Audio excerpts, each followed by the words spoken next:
All right. Okie dokies. So this is good old lesson 9. So we only have 3 more to go. We've got after Saturn, it's the invisibles, as I call them, Uranus, Neptune, and Pluto. There isn't terribly much on Pluto, so I'm super chuffed that you Joburg ladies, especially Laurie and Sue, are tracking the Pluto with the thunderstorms, Pluto MC and thunderstorms.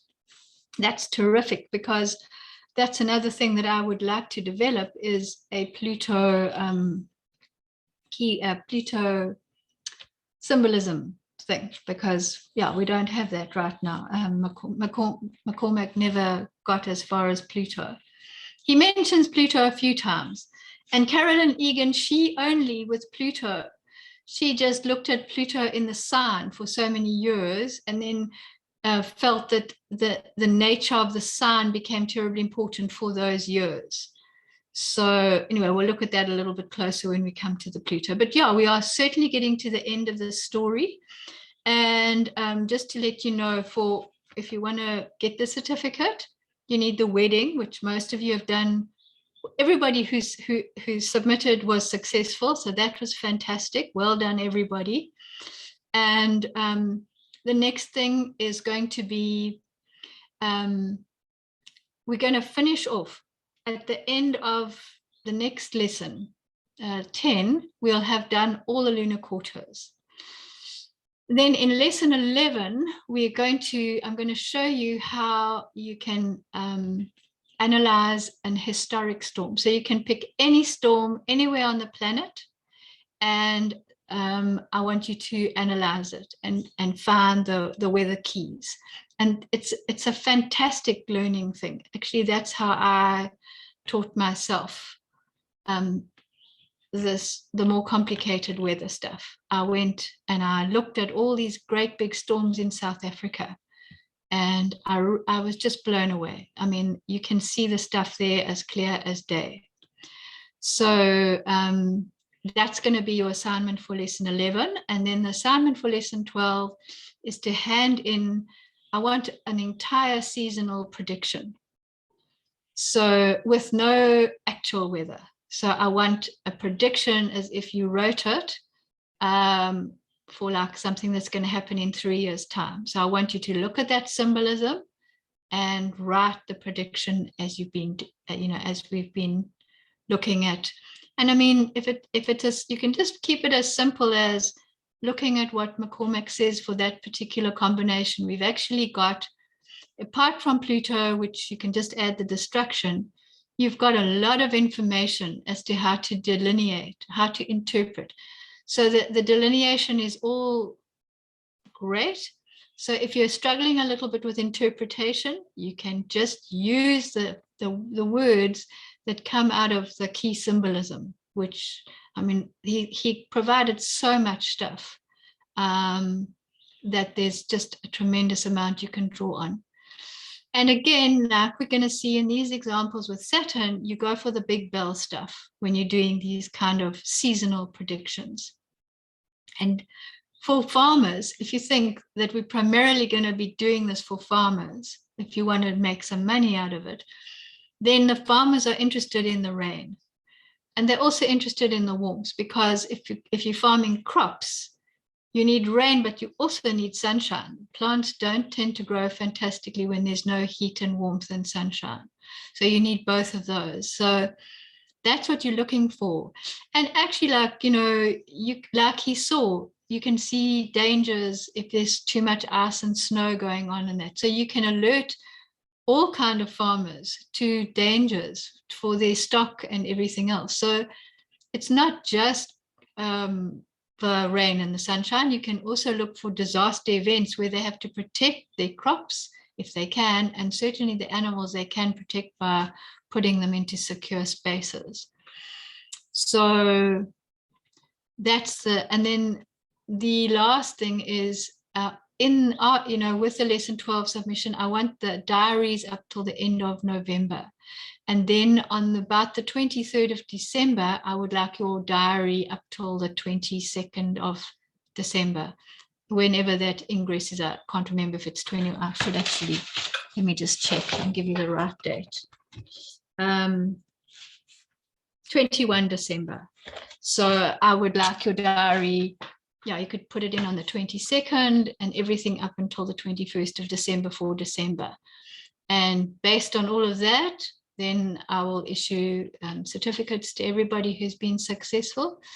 And yeah, if you're struggling, let me know and let's work through whatever it is that's bothering you, because yeah, I'm happy to help as far as I can. Okay, so that's just an overview of the rest of the course. Okay, let's have a good look at Saturn.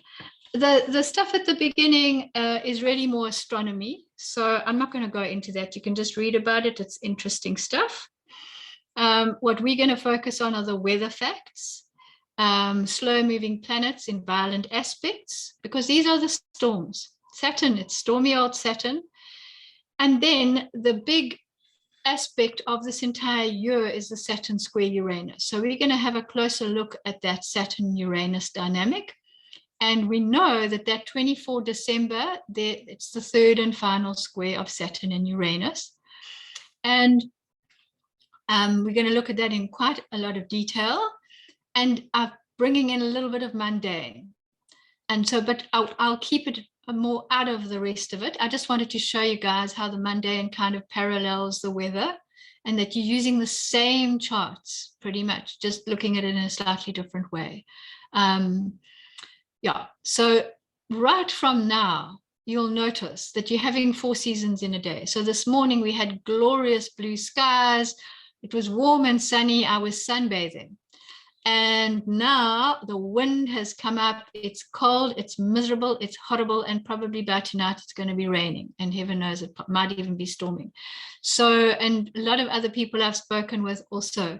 So the big keyword of a Saturn-Uranus dynamic in they're 2 violent planets in violent aspect is disturbed weather. So, you know, there is no such thing as a typical spring day.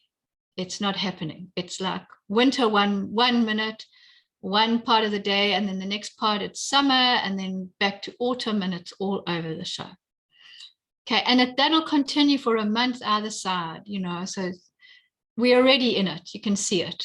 And then it probably will carry on until about the 20th, 25th of Jan as well. So that's that background. That's like the background big bell that's going off. And then every time one of the faster moving planets translates that square, you reactivate the violence of it in whatever way. With Mars, there's more turbulence and more heat and drying up. With Mercury translating, you're going to get more wind. With the sun translating, more heat and electric storms. Pluto translate. Oh, no. Pluto is not a fast one. Venus rains, moon rains. So yeah, so you'll see in these examples we're going to do, I've put 10 in just to give you some pictures of how he did his thinking. So the translation is important of these big aspects. All right, we're going to look at Saturn perigee and perihelion, what that means. And we're going to do some very interesting storm tracking. So what we're going to see is, like, if there's planets in the 3rd house or the 9th house, where at that time is that 3rd, 9th dynamic going to be on the MC, on the IC? Because that's basically what he calls the birth of the storm. That's where it originates. So you track it back. And similarly with planets in the 4th and the 10th, you can track it the other way, the other direction, and you can find out where the storm was most intense and all the rest of it. So you can track it both ways. So that's quite a fun thing to do. You know, America is this massively wide country. So those storms journey across, and he used to track those storms across America. He generally used 40 degrees north, which is New York. And I think on the other side is somewhere down the middle is like Denver's pretty close, and then there's I forget what's on the actual coast, if it's California or Oregon, if it's somewhere around about there. And then he also did something very interesting with a midway location between two violent planets in aspect. I'll show you that. Again, he emphasizes how important our lunar quarter charts. That's where the rubber hits the road. That's where you're going to read the weather out of. Yeah, so without further ado, we will continue. As I said, this is more for interest's sake. It's astronomy, but I like both. So, and in the old days, the astronomers and the astrologers were one person. They did both. They measured the sky and they told the story of the sky. So I don't see why we can't do a bit of measuring the sky as well, just for fun. Okay, so here is good old Saturn for weather. It's the gray ray of the solar system, and that brings depression. It depresses the weather. It brings coldness. It brings gloominess. It actually depresses. It's a known fact that Saturnian weather depresses our immune system. So I was having a conversation with a person that I know who is South African but is currently living in Canada. And for those of you who know these people, it's Anna Isabella Carapacino, who is married to Nick Dagenbest. And so she's in Vancouver Island with her kids because they're doing engineering at the University of British Columbia. And so for the last, I don't know how many days, the skies have been gray. And one morning I had a little chat to her and she said she's feeling so miserable. I said to her, Anna, this is Saturnian weather. Go and get yourself full spectrum lighting, get yourself some vitamin D, because you don't get vitamin D when the cloud is so revoltingly grim and gray and overcast. And there is that thing called seasonal affective disorder, where people who live in these climates where the clouds are just always there, they get depressed. So that's that gray ray coming in. And you know what Anna said to me is she'd lived in Africa her whole life. So she's not used to living under these leaden skies. So I don't know what's happened. She's a very, very capable lady. And she said, no, she's seeing a naturopath also. I'm sure she'll get it all sorted. But I would for sure get depressed living for days and days under those gray skies. It's also the blue ray because Saturn is famous for cold. All right, it's the opposite of Mars and Jupiter. So Mars and Jupiter bring the heat, the dryness, and Saturn brings the cold and the dampness and the wetness. It's a negatively charged atmosphere. So remember last lesson, we looked at this the space weather and what kind of charges are floating around in the actual, how are the molecules charged? And so Saturn is associated with negative charges, which for atmosphere, it's not great. Negatively charged ions are very healthy for us on the ground. So if you brush your fingers along the leaves of plants, they have masses of negative ions sitting there, and that's very healing. And the same as walking along beaches where the waves crash, that creates that negative ion, which negative ions, which are fabulously healthy. I mean, you go for a walk on the beach, you're totally rejuvenated and feel fabulous most of the time. So, but yeah, for the atmosphere, it's not that great. Lower temperatures, lower barometric pressures. So that's why it's called stormy, because when the pressure's low, it's like creating a valley. So those currents, those clouds, that wind with moisture-laden stuff can blow into where Saturn is sitting in the IC. One thing Saturn is famous for is you get unnatural winds which come from the east. So we know that because the Earth spins west to east, the weather systems across the whole world go from west to east. Doesn't matter whether you're in northern or southern hemisphere, you get that. And sorry, I'm just checking to see if but she isn't. Okay. I just was checking to see if MJ was on her way in, but perhaps she's not coming today. Right, so whether you're in the northern or southern hemisphere, the winds, the storm systems generally move from west to east. And we know this. They start off in Cape Town, they head down to the Garden Route, they head down to the coast. I don't understand the dynamic very well up in Joburg and that, but I would imagine, they're going to start somewhere in the Drakensberg and head across. But when you get the stuff coming out of the east, that's Saturnian, and that can be quite hectic weather. So the two main keywords for Saturn are stormy and saturation. Saturation meaning lots of moisture in the air. So that's the dampness. And traditionally, they talked about the shadows of Saturn in weather astrology. So cloudy, damp, cold, and it's in a sign for roughly 2.5 years. So what McCormack said, it concentrates the energy of that sign. So as opposed to what I have previously told you guys, where I said the Sun-Saturn conjunction is for sure cold, he says, no. If the Sun-Saturn conjunction happens to be in Leo, which is hot, Leo is a hot sign. He calls it calcination, which I think is from the old alchemy, but it means heat. And so then you can get a super hot day. So if it's our summer, we know that for the Southern Hemisphere, Saturn is in Leo. A Sun-Saturn conjunction does not necessarily have to be cold. It can be hot. So that's something for investigation. He was adamant. He's got proof that that's how it works. So let's check it out. And then the last thing I wanted to mention is this difference between sidereal period and synodic period. Sidereal period is you take Saturn against, it can be any fixed star. So let's just for fun take Regulus.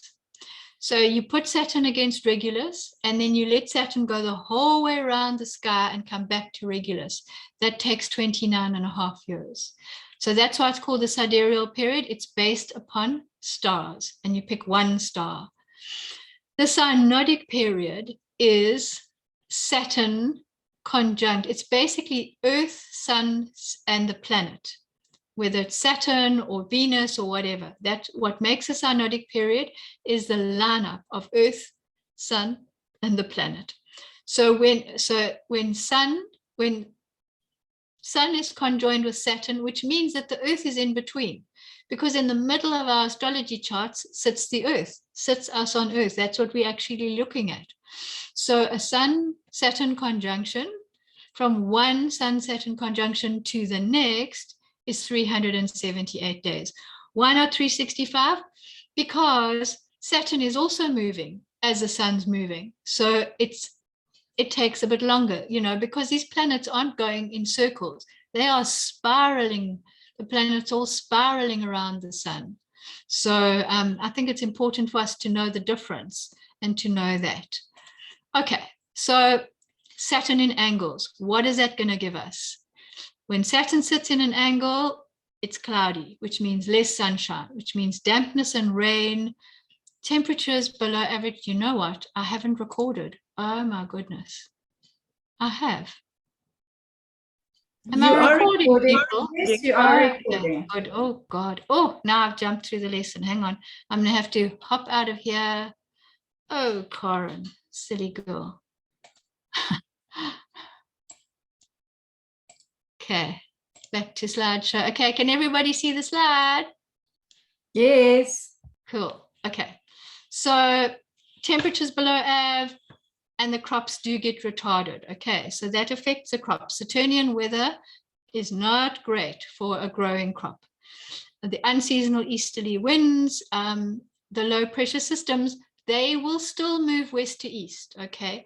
But what happens is this easterly wind that blows against this low pressure system that's trying to move west to east slows that weather system down. So what McCormack found was these big weather systems are slow to develop and slow to finish, leave, move on. They basically can get stuck in places and bring hectic storms for days.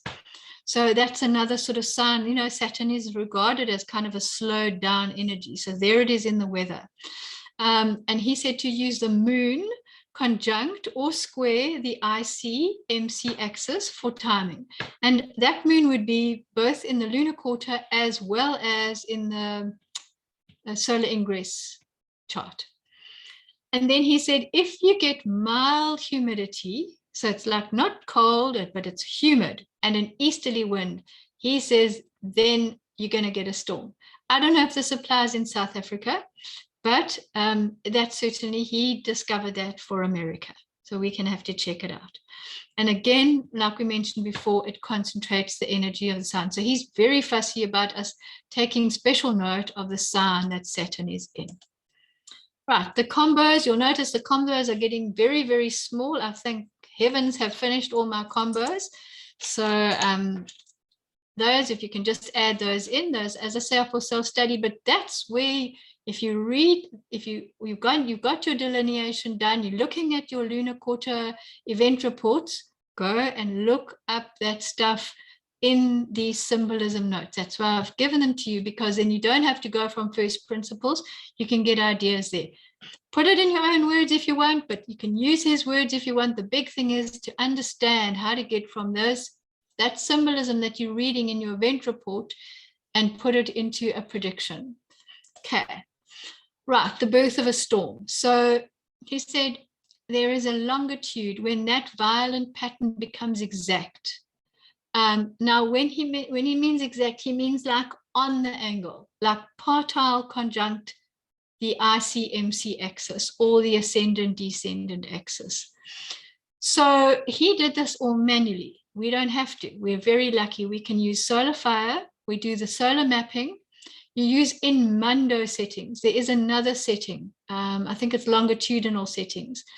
But Carolyn Egan was very specific that we use in Mundo settings, because that's the actual thing. That in Mundo means Mundo is the Earth. So in Mundo settings means that it's rising and setting and highest and lowest relative to the Earth, whereas longitude is a more calculated thing. This is the visual thing. And I promise you, the weather astrologers were visual. If you go back in the history, you can't doubt that. Okay, with latitude, so now longitude, of course, is like whether it's Cape Town, Knysna, PE, Joburg, and Mpumalanga, Durban, wherever, you know, that's our longitude. Latitude is how far off the equator on the Earth. Declination is in the sky, so that you take an angle of that celestial equator out to where the planet's sitting in the sky. But on the actual Earth, that's the latitude. So that's like, I mean, I'm sitting here at about 33.5 south. You guys in the Transvaal, well, not the Gauteng, and Mpumalanga and White River and all, you're much closer to the equator than I am. I think Charmaine is sitting pretty much on the tropic, which is 20, God, my head's not good today. It's the tropic of Capricorn that Charmaine is pretty much sitting very close to, because it runs through the Kruger. Right, so you can also figure out, so he said you put the violent planets in the MC or IC, or exactly square. Now, when he says in, it's like on. Okay, so you go for exactitude to find exactly where did the storm happen. And we'll look at how we do that. This is just giving you the overview of how we go about looking for where did the storm originate. And then storm chasing, Carolyn Egan's way of doing it, if you add a degree to the ascendant, or if you change the ascendant by a degree, shall we say, basically what you do is you are changing latitude. So you are going to change the location by 300 kilometers north and south. Okay.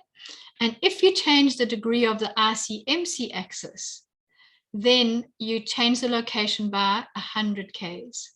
So I have verified the second one because I did that Garden Route fire, which started as a storm in Cape Town in 2017, and it's 500 Ks between here where I am in Cape Town, and it was a 5-degree difference for the time, yeah, for moving that chart. You keep it the same time, you just move you relocate it, basically. That's what you do. So that is true. So if you've moved your ascendant like 3 degrees, it's 300 Ks away.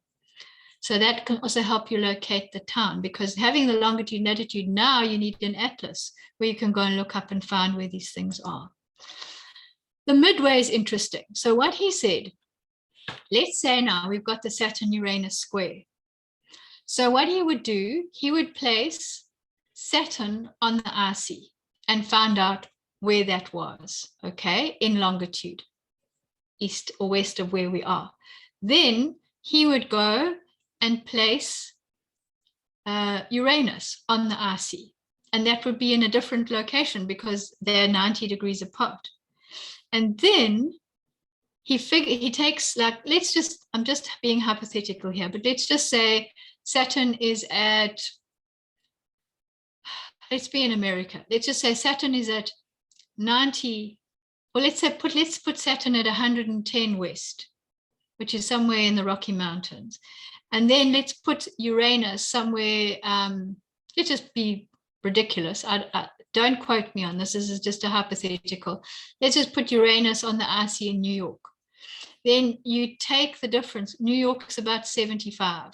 So you're going to take 110 minus 75, and you're going to get 35. And then you're going to put it between that. So 75 plus 35 is going to give you 110. No, it's not. What am I talking about? I need my calculator. Let's just do it. 110 minus 75 is 35. Divide 2, 17 and a half. So then you go 75 plus 17 and a half, 92 and a half. So 92 and a half is going to be somewhere in the middle of America. And there you can also get a major storm happening. So that is not a midpoint. Midpoints are something entirely different. This is a midway location, a midway longitude. Okay, and then you're going to have to go look in your atlas to find which places. And there's an example where he shows how, here it is. He gives this example. He said, Mars and Neptune were applying to a conjunction. So Mars was on the RC. So this hadn't even happened yet. So you can even do it with conjunctions as they're applying to find out where the storm is brewing. So Mars was on the RC in Washington, D.C., which is 75 degrees west. And then Neptune was on the RC in Denver, Colorado, which is 110 west. So midway between the two is 93 west. And 93 west happens to be where the Mississippi and the Missouri rivers meet up. And so what happened is there was a monumental flood. Neptune is floods, a lot of water. Mars is turbulent. Mars dries up, but I think Neptune must have overruled. I don't even know the sign. He just gave this example, and I thought it was so relevant because it illustrated it nicely. So in January of 1937, there were disastrous floods associated with this aspect applying to conjunction.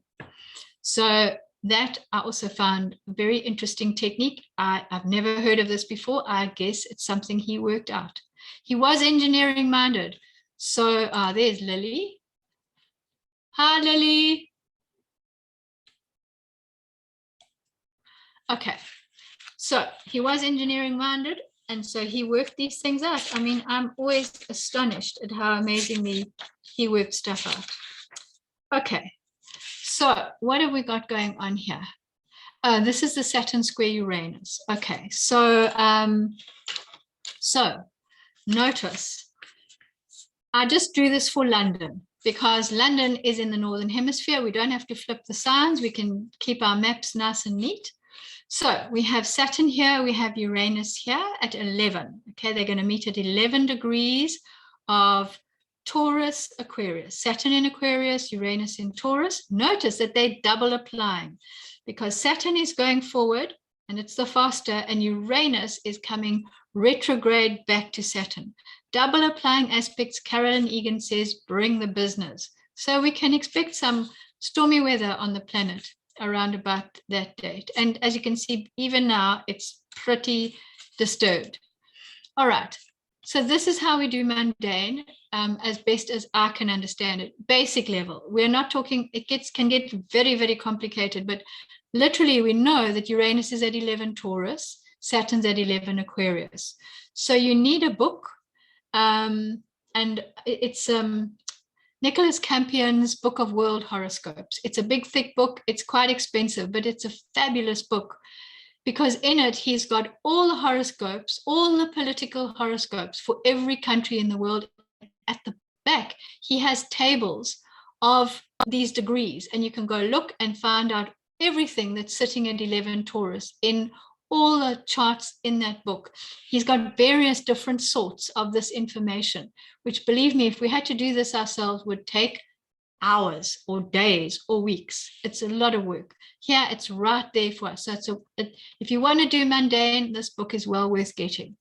So notice all the stuff. Mercury in the Luxembourg chart. The other thing to note that, and when you'll see when you get the book, if you get the book, there are several charts. Like South Africa has got about 6 charts. We've got, when they broke away from the British. We've got when the 1960s, when the National Party came in and all that stuff. We've got the new constitution of about 1994. We've got Mandela being sworn in as the first president of the new South Africa, also around about 1994, different chart. And you've got to layer those charts up. So we are used to layering now, but in a slightly different way. But with mundane, you're going to be layering. So instead of a location chart, you're going to use these very key political charts. Okay. And I mean, there's an ancient charts sometimes that are still valid. So even though the country's moved on, those old charts still somehow seem to resonate. Obviously, you can focus on the latest ones, but it's interesting to note. And he puts everything there, all the charts. So, right, so it's Mercury. I'm not going to go through all of this stuff. I have listed it all in your notes, but notice, so what you're doing now, these are things we've got to look out for as we are approaching the 24th of December. Keep an eye on Luxembourg, UK, Sikkim, which is, Sikkim, I think, is now in India, as far as I can remember properly. Because, India's had a very interesting, changeable history. Guinea, Pilgrim Father. Notice this is the Pilgrim Father's chart of the USA, not the Sibley, not the newer ones. Saturn in the New Zealand chart. So sure, New Zealand might be in for something interesting with Saturn being triggered by Uranus. There's the old Russia chart. So, and then Uranus in the UK, England, Scottish dynastic chart. So that Uranus is a change, and there's Uranus, that's a Uranus return. So is Scotland going to break away? There is all this talk of Scotland not wanting to be part of the United Kingdom. Well, there's factions in Scotland that don't want. Okay, Sun in the Japan chart. Phew, that's not so nice either. Now the 11 Aquarius, we've got Venus in Czechoslovakia, which doesn't even exist anymore to my knowledge. It's now Croatia and all those other places. Moon in the France, but this is First Republic. It's an ancient French chart, well, a fairly old French chart, shall we say. Sun in the Mexico chart. I'm not sure. All these things, he's got a reference. You can go back and look. But I'm not teaching you mundane, but I'm just giving you a little teensy-weensy hint because we've got the information at our fingertips. This is how we use it. Okay, the next step, what we're going to do, you draw an in mundo Saturn square Uranus solar map. So you have to run the thing to find out exactly when. So I ran a time map. I saw for London, it was 7:16:27 a.m. on my event report. And so I went in and I drew a chart. It was an event chart. I called it Saturn square Uranus, 24 December 2021, London. And then you proceed to, so here I've only selected Saturn and Uranus, otherwise it gets hectic. And really that's all we're looking for. So we're looking, now here is the MC. So anything at the top here is MC. So there's Uranus on the MC, not doing a hell of a lot. It's going through the edge of Alaska and through the Pacific. But notice there are some islands here. I suspect that's Hawaii, if I'm not mistaken. I could be wrong. Okay, this map isn't the most fabulous, but we've got atlases, so we can just fill in the gaps. I've tried to add extra things in, but it doesn't really take it for me. I don't know. I put them in and never see it. So not quite sure what I'm doing wrong. And Solify is such an iffy program. I don't want to upset it too much. So I just compensate outside of Solify. And then our Saturn here, so notice, this now is weather as well as political. That other stuff is definitely going to be more political, okay? I can tell you, I did that exercise for the second Saturn Uranus square, and both Palestine and Israel were triggered on their RC, and around about that time was that very scary Iron Dome with the missiles flying between those two countries. And there were other things. There were earthquakes in so many of the places that I'd put down. I also got my husband to look out for weather events and things. There were hectic weather events. There were earthquakes. There were even volcanoes. So keep an eye out, because these things trigger our Earth. So this is weather as well, okay? But politics as well. It's both. So you can see the one we're using basically a location chart. We're triggering a location chart off, and this one we're placing these things on the angles. So there's Saturn. It's going through Russia, Mongolia, China, pretty close to Hong Kong. It doesn't have to be exactly on. It can be close, and they could well be affected. There's Hanoi, which I think is Vietnam, if I'm not mistaken, or close to Vietnam. There is Indonesia, and then it brushes the ocean off the west of Australia. Right, now let's have a look at these other lands. So these other lands, sometimes it's not very easy. Okay, let's finish the RC. Here's our all-important weather RC. So this is Saturn on the RC, and you can change the colors of these things. So I've set these colors up. There is a setting in the solar mapping. Go and look, change your colors to whatever you fancy. And I've also told them I want ascendants in white and descendants in black. So look at Saturn. There's Tierra del Fuego, Argentina, Bolivia, Brazil, Colombia, Venezuela. So, phew, Saturn on the RC, they might be in for some hectic weather. And then New York is there. So this is basically somewhere near where MJ stays. I think MJ is over here. I think this is New England somewhere. So up through the Canadian Shield, as MJ says, and then this is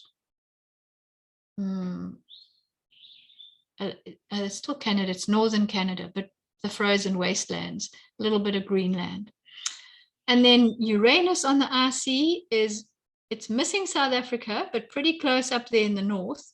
And then it's heading into southwest, Angola, Zaire, all these various countries, Chad.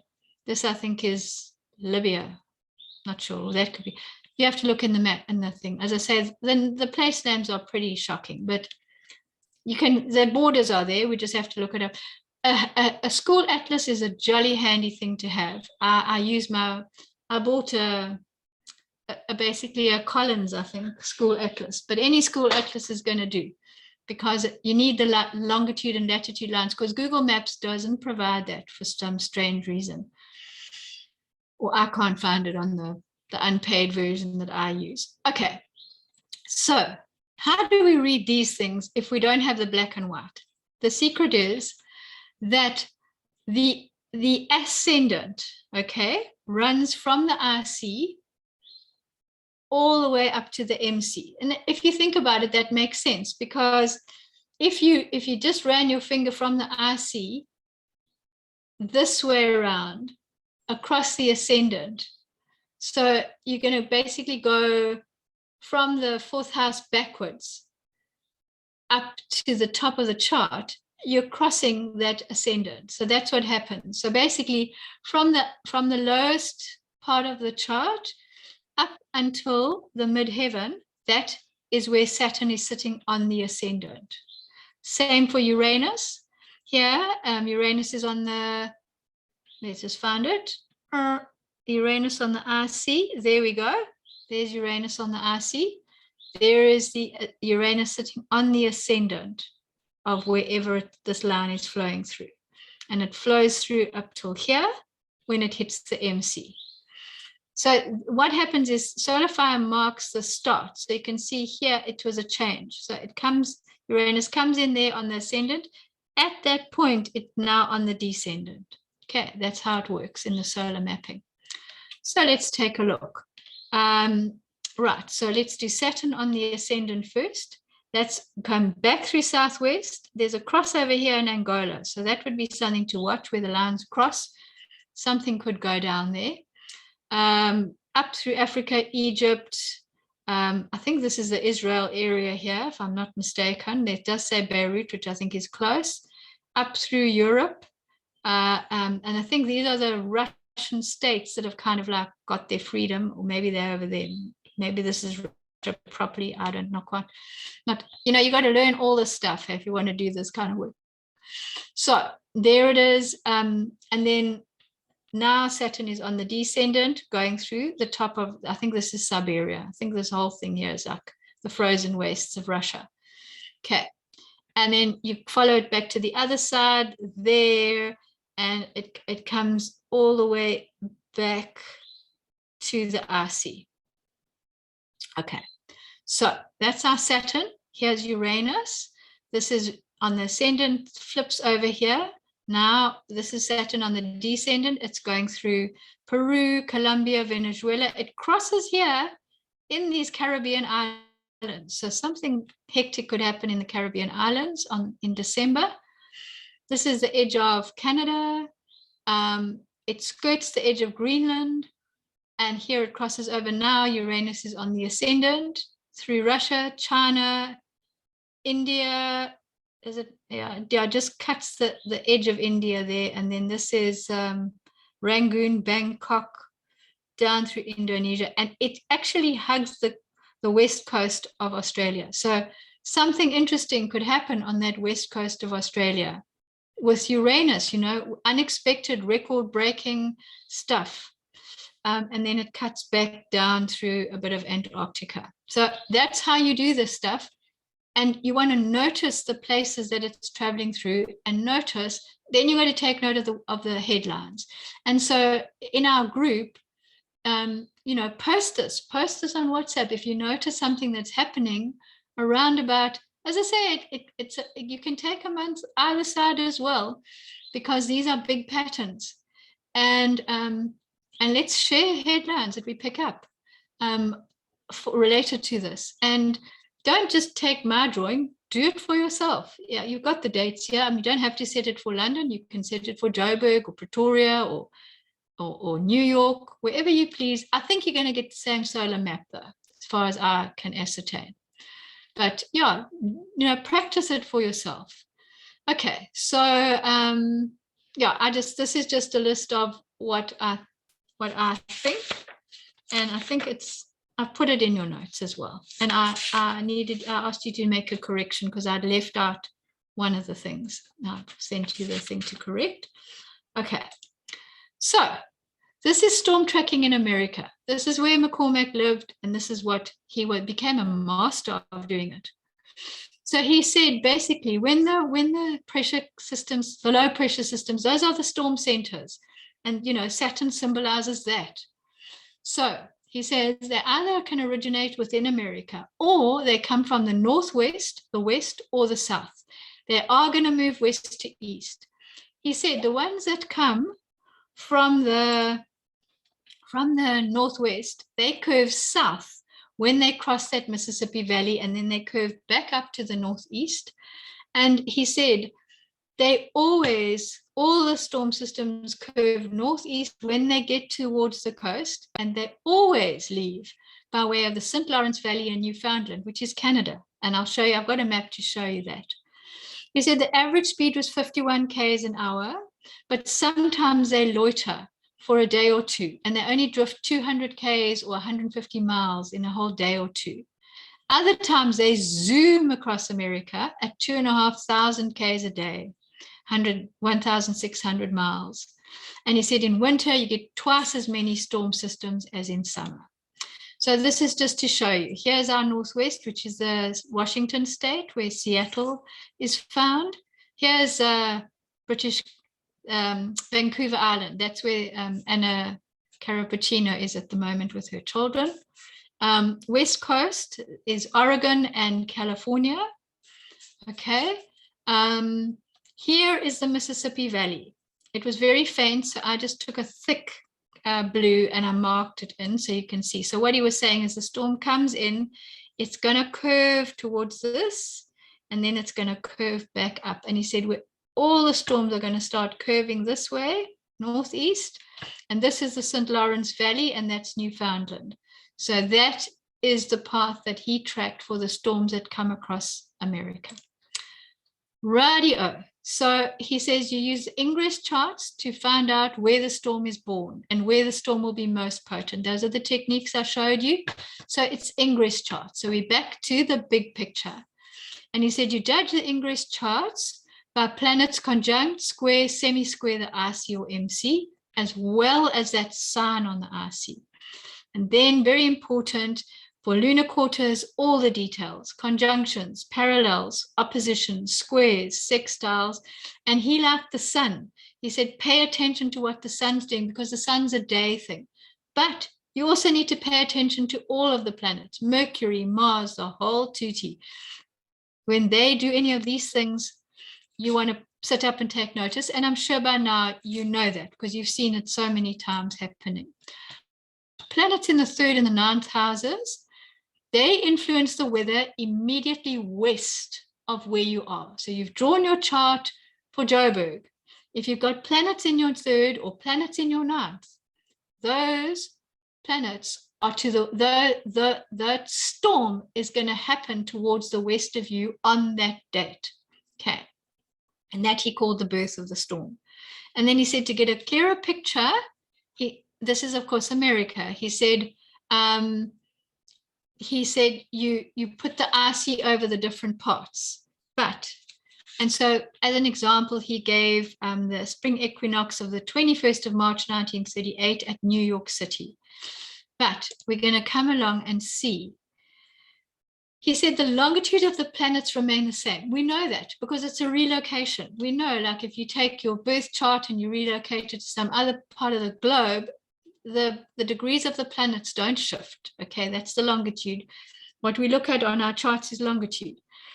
But the angle shift, the MC, the other house positions change as you're relocating. We know this. Okay. So here we have the Aries ingress of the sun, 21st of March, 1938. It's a cardinal solar ingress. So we've got Saturn sitting in our 3rd house. It's sitting at 6 degrees Aries. The IC is 26, so the difference is 20 degrees. And Uranus, 11. The IC is 26, the difference is 15 degrees, 11 of Taurus. So we got 4 there plus 11, that gives us 15. Neptune, you can even go as far as the 8th house. Within limits. I don't doubt you're going to head into the 7th. So it's, that's pretty close. Actually, by the 5 degree, it's in the 8th house. So Neptune sitting at 19 Virgo. Our MC is at 26 Libra. And the difference between those two, 19 plus 11 plus 26, you get 37. Okay, so take note of that. Now, he says, to find where Neptune is, in the 8th in the New York City chart will occupy the MC. You get those 37 degrees. You add that to New York City. So that gives us 111 west. And so he said Neptune is going to be on the MC at 111 west. So you've got to head into your little atlas. And at 111 west, 40 north, I found Provo, Utah. So you check it out in the atlas, and then you can go into Solify, you draw up a chart for Provo, Utah, and you'll get confirmation of these wests and norths. Right, Saturn. So again, we found the difference, 20 degrees. We add that to New York City, 94 degrees west. Into the atlas, we find Creston, Iowa, which is 94 west, 41 north. Right, planets in the 4th and the 10th. It's the other way around. Instead of adding to the location, we're going to subtract from the location and we're going to be moving eastward. So Uranus in the fourth. Where will that be conjunct the IC? The difference was 15. We're going to deduct 15 degrees from New York's longitude of 74 degrees west. That's going to give us 59 west. So New York is on the Atlantic coast. So we have to head a lot down. We have to head to 13 north, and we'll find Bridgetown, Barbados at 59 west. Okay, so that's where that storm is going to unfold. All right. So that's just showing you how you shift things around. I mean, I've been hinting at it because he did it with everything all the time, but I couldn't throw everything at you all at once. We got to just kind of like step through it one phase at a time. So now you know how to do that. All right, so here are McCormack's examples. We are over time, but I'm going to go into question time because these are terribly important. This is our stormy Saturn. I want to go through all these examples with you. So if anybody needs to leave, it's fine. You're welcome to leave, and the recording, fingers crossed, will be available and you can watch that. All right. So on the 22nd of June, 1915, Saturn was at maximum north declination. And what he said, June is summer in America. He said there was disturbed weather throughout the American summer season. Predominantly easterly winds. Like we said, it's that unnatural wind direction. There was cloudiness. There was excessive rainfall. There was temperatures below the average. Rain at the weekends, especially why at the weekends? Because the moon crossed the celestial equator at the weekends for this particular time period. And so he said it was a very, very disappointing summer season for tourism. The beaches and the outdoor amusement resorts did not do well. And he predicted that. Okay, so how's that? That's just Saturn at maximum north declination. So we must pay attention when we see these big planets, these big outers, heading for maximum north declination, heading out of bounds. That is an important factor for the whole season because they're so slow moving. They move slowly by declination as well as by longitude. Right. Okay, so he said it's at New York City, they had a moist changeable moon in the solar ingress IC and at 24 Libra, and that was applying to a square with Neptune at 29 Cancer in the ascendant. Neptune was actually in the 12th, but by the 5-degree rule, it was in the ascendant. He said there was rain and cold for the whole of summer. So how about that? That is a simple, simple thing to notice. Okay. Then he said, now this is him tracking these things all over the show. So at 91 degrees west, which happens to be Quincy, it's not Quincy, it's that I should be this way. Sorry, people. That's Quincy, Illinois. Saturn at maximum north declination, squaring the IC-MC axis. He said it was cloudy and damp from 90 degrees west all the way east. So it started there. You see, he put Saturn on the square the IC. He put Saturn square the IC. He said the entire northern hemisphere was affected and the low pressure systems continued to trace west to east.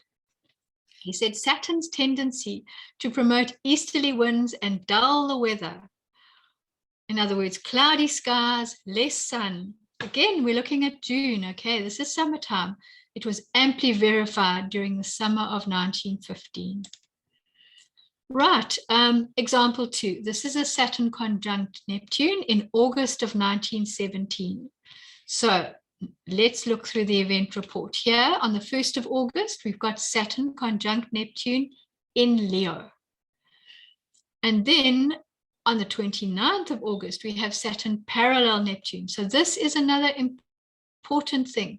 We've had it before, when you get the conjunction followed shortly by the parallel, you want to sit up and take notice. Look at this logjam of in October, November 1917 of stationaries and directs. These things, they are noteworthy. They bring the storms. they bookmark storms, you know, you've got to take notice of these things. I mean, it is a major station. If you look in your book about major stations, take notice. Okay. And then particularly because this is a Saturn example, we're looking at Saturn going retrograde on the 27th of November, still in Leo. And remember, this is where we are now. Here in our southern hemisphere, we've got Saturn in Leo. And then Saturn turned direct on the 9th of April, 1918, still in Leo. And again, Saturn paralleled Neptune on the 11th of May, 1918. So what happened? On the 30th of December, there was a record low temperature in New York City of minus 25 Celsius, pretty chilly. February 1918, there were recurring extremely low temperatures because Uranus was in northern tropical cold crystallizing Aquarius. And August of 1918, now this is summer, he said there were record high temperatures of 29 Celsius because the hot sun was parallel Saturn, which was in hot Leo. And that's where he maintains that the Sun-Saturn thing, it's cold unless Saturn is in a hot sign. So we must learn from that. And we're living through Saturn in a hot sign. And we are going into summer. So let's take note of that. Weather conditions throughout the world, okay, were greatly disturbed in the northern winter of 1917 and the northern summer of 1918. When you get these big planets conjoining and squaring and opposing, it messes up the global weather. Right. Temperatures were abnormally low, snowfall abnormally high. Snow remained frozen to a considerable depth throughout the winter, especially in the eastern states of the USA. So those are the ones along the Atlantic coastline. Atmospheric conditions damaged public health. This was a grave concern to the American health authorities. There was spinal meningitis, infantile paralysis, influenza, and grippe. And at the same time, we had World War I. So there is the mundane paralleling the weather. Right, example 3. Saturn opposed Uranus. That was the October of 1918. You can see here on the June ingress chart, this is the American summer. Our Saturn's at 11, our Uranus is retrograding at 27, so we've got a double applying opposition, and I've set it for London. Okay, so let's have a look. This is our event report. Saturn opposed Uranus on the 1st of October. Saturn contra-paralleled Uranus on the 8th of October 1918. Uranus went stationary direct on the 3rd of November, and Neptune went stationary retrograde on the 11th of November. So what happened? In August, this is the translation, okay, so I don't want to take up slides and slides. I'm giving you the translations, but you can run them for yourselves. The Sun conjoined Saturn on the 11th of August, 1918, and then opposed Uranus on the 19th. There was an epidemic of influenza that began in August of 1918. 17 November 1918, the Sun squared Uranus. 21st of November, the Sun squared Saturn. What happened? On the 11th of November, the armistice was signed, and that ended the fighting on land, sea, and air in World War I between the Allies and their last remaining enemy, Germany, or opponent, shall we say. 14th of Feb 1919, Sun conjoined Uranus. 17th of Feb, Sun opposed it. There was a third influenza wave, which ended only in July of 1919. So we need to notice how the Sun, translating that Saturn-Uranus opposition, reactivated the potency of this violent combination. So when you see the translations, please, you must sit up and take notice. And you're going to find them in your lunar quarters. And you might have to, link a few lunar quarters together because you're only looking at 8 days at a time. But take notice, follow, you can see on the side there how the Sun is moving through the signs. And we know it goes 1 degree forward a day. It never retrogrades, so you can track it.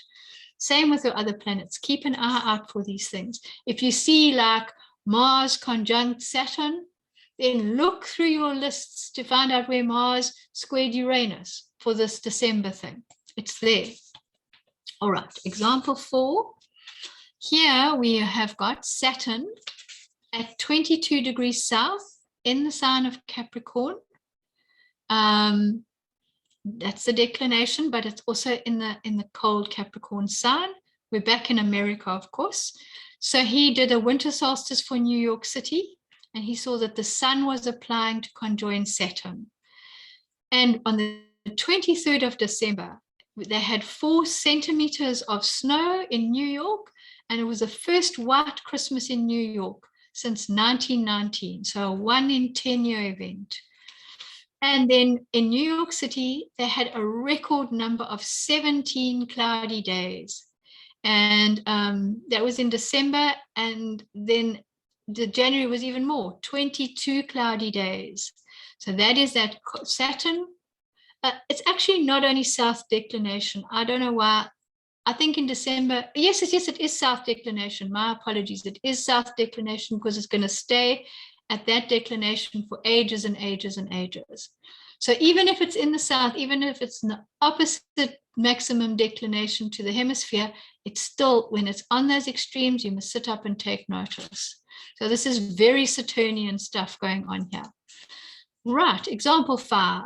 We've got Saturn square Uranus at New York City, April of 1930. So on the 20th, so that's when that thing was exact, okay? On the 20th of April, we had, it wasn't quite exact. We're coming to the exact, okay? So on the 20th of April, Saturn at 11 was applying square to Uranus at 12 Aries. And in the lunar quarter chart, there was Saturn on the, there was Capricorn, 13 Capricorn on the IC. So Saturn was in the 4th house by the 5-degree rule. On the 22nd of April, Saturn stationed retrograde, and they had temperatures of 21 degrees Celsius. That's quite warm. And this is the northern spring. Okay. But he said there was, so in New York it was okay, but in the rest of the country, there was cold weather over the eastern states of the USA. So moving on the 23rd of April, look what happened. The temperature went down to -1. So it went from 21 on the 22nd to -1. Now that's Saturnian at 6 o'clock in the morning. Freezing temperatures and snowfall in various quantities in all the North Atlantic states broke records that had been held for 50 years or more. There was snow flurries in Washington. There was 10, now this is spring, 10 centimeters of rain at Saranac Lake in New York State, where the temperatures were -11 degrees C. Pittsburgh, temperatures of -2, and that damaged flower and fruit crops.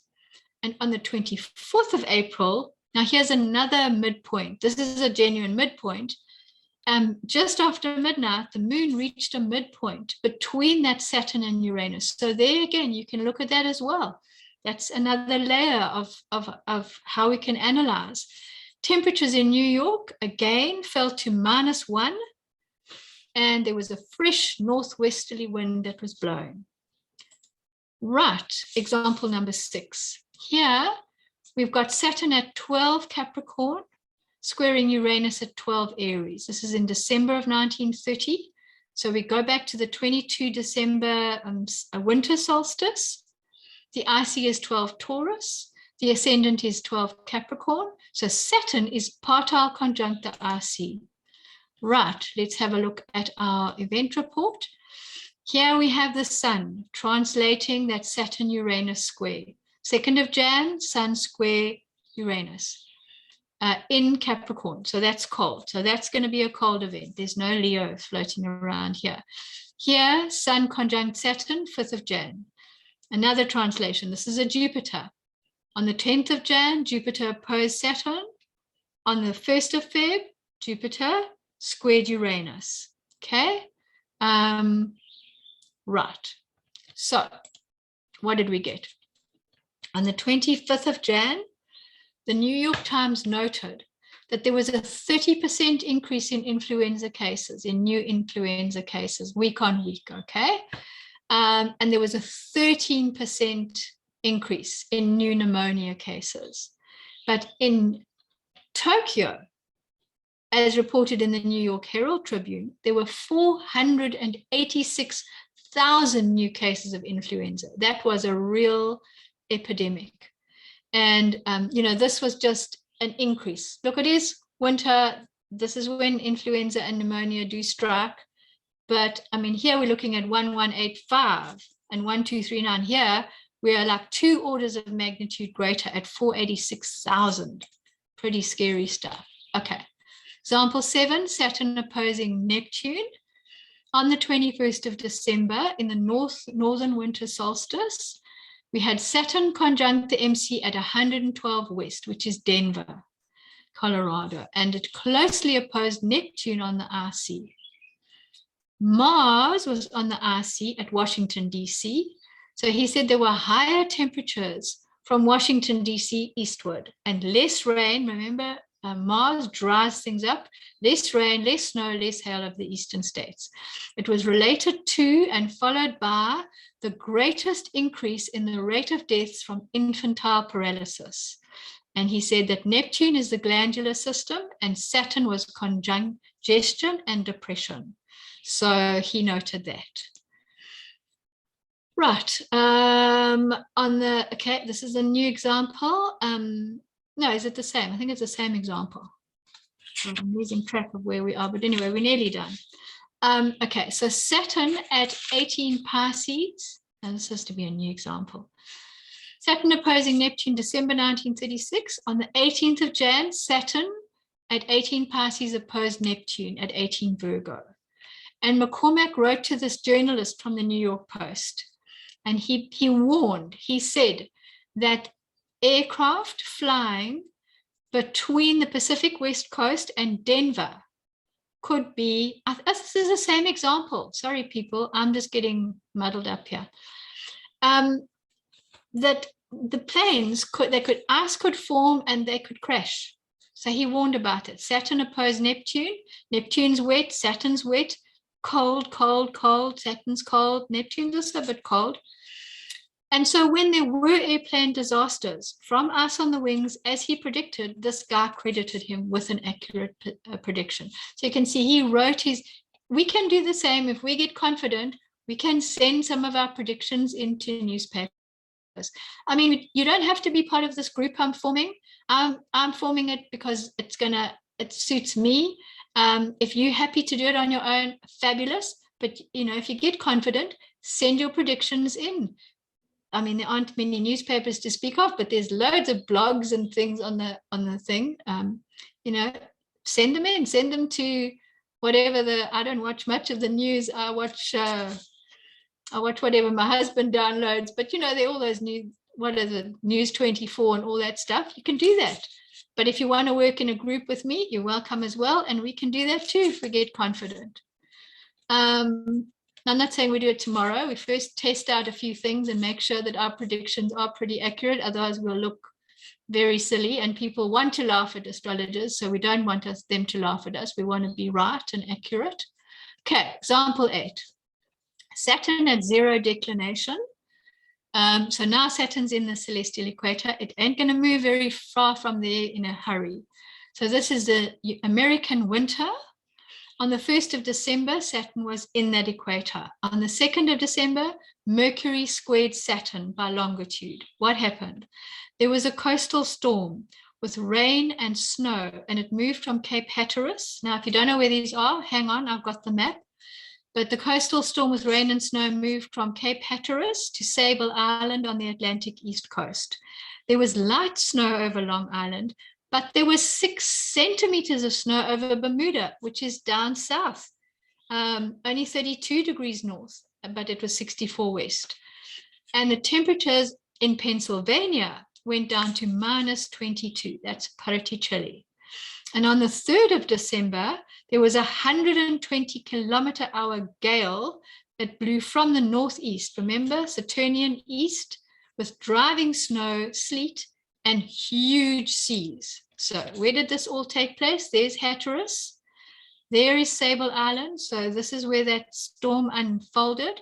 Here is Nantucket, where that monster driving, that easterly winds coming in with monster driving seas and ice and everything happened there. And here is good old Bermuda, where they had 6 inches of snow in a pretty kind of, I mean, that's the Caribbean. That's pretty extraordinary to get, 6 inches of snow in the Caribbean. So, but it can happen. This is 1937. Amazing. So, all right, example 9. This is these 2, and we're done. Here's a Saturn Uranus, 3rd of May, 1942. It's a conjunction. So notice with our conjunction, they're both sitting on the same thing. Makes it much easier for us to read the map. So, but it's double the whammy. Okay, so here is Saturn on the RC, and here is Saturn Uranus on the MC. Here is Saturn, the dotted line is the RC. There's Saturn Uranus on the RC. RC not doing tremendous amount. It is banging through New Zealand though, so it's going to hit there and there. Edge of Siberia, kind of where these 2 continents kind of hook up, the edge of Asia and America. Radio, and then this is the ascendant, nice and clean because we've got our midheaven in the middle there. So there is Saturn Uranus on the ascendant, coming in through Alaska, through northern Canada, Mexico, and then clipping the southern tip of South America, through Antarctica. Now it's on the descendant. It's going through this ocean here. This is very important because this is 1942. Anyone who knows the history is going to know what's coming. And so Saturn is going through this ocean, up through India, China, and out through Russia. There's a little bit of ascendant in one of those northern oceans. All right, so what happened? The conjunction was on the fixed star Alcyone. Now that shows Uranus on the, I looked this up. There's a guy called Astrology King. He's got lots of stuff on stars. So Uranus on Alcyone is unexpected losses through fire or enemies. And what was going on? There was the Battle of the Coral Seas, 4 to 8 May 1942, and it was in that very ocean that we were looking at. Okay, so that was the one battle, and then the next battle was the Battle of Midway, which was also in that same ocean that we were looking at. That was 4 to 7 June. Big World War II battles. All right, so and our last example. So there's a bit of the mundane popping in as well. I mean, he was a mundane astrologer. He was a financial astrologer, mundane plus weather. So they all do fit together pretty nicely. Since you've gone to all this work, we might as well do the interesting stuff as far as I'm concerned. Okay, so Saturn square Neptune. Last example. Here is our Saturn sitting at 1 degrees of Cancer. We are back in New York City. And Uranus sitting, Neptune sitting here at, so Saturn's at 0 Cancer on a cardinal degree. And Neptune sitting at 1 Libra, also pretty close. It's the summer ingress. It's a New York summer. Here is our declination. Look at all these planets hugging this max declination. We've got Pluto, we've got Saturn. The sun's up there because it's a solstice. It's the northern solstice. So there's a lot happening here, and Neptune is just off the celestial equator, and he said this is very unusual for Saturn to be maxing and the other important planet to be in the 0 declination. And then there were the translations. So this is for June and July. Sun translated the Saturn Neptune 21 to 22 June. On the 2nd of July was the exact square. On the 7th of June, we had Sun parallel Saturn. And then, like I said, Saturn at maximum north, Neptune at 0. What happened? There was excessive rain. Wet planet, violent in a violent aspect. There were weather extremes during the American summer.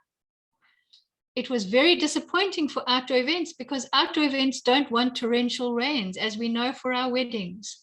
And what was happening? World War II. There was the Normandy invasion from the 6th of June to the 30th of August, 1944. Again, major mundane event paralleling some hectic weather. All right, and we're done, a little bit late, but the assignment is the next 3 lunar quarters, 8, 9, and 10. If you can submit to me. Look, these dates aren't written in stone, but they're more to help you get everything done by the end of the course, because you don't want to have 12 lunar quarters to do in one hit. It's going to be a nightmare. Better to break it into little chunks and get it done. So if you're like a couple of days late, I'm not going to complain. It's not for marks. I don't deduct. For me, this is a practical course, and if you can do the practical work, obviously that hand in does need to be done by a certain time. I'm not going to wait until doomsday, so that when I give you hand in dates for those final practical things, I want them in. But these are more, I do have a look at what you sent. I do send back comments, and also you'll find out what you're struggling with, and then you can ask me and I'll try and explain it and help you as well. So that's it. Thanks, everybody. I'm going to end the recording now, and then I'll open up the new meeting for chat. So let me end the recording.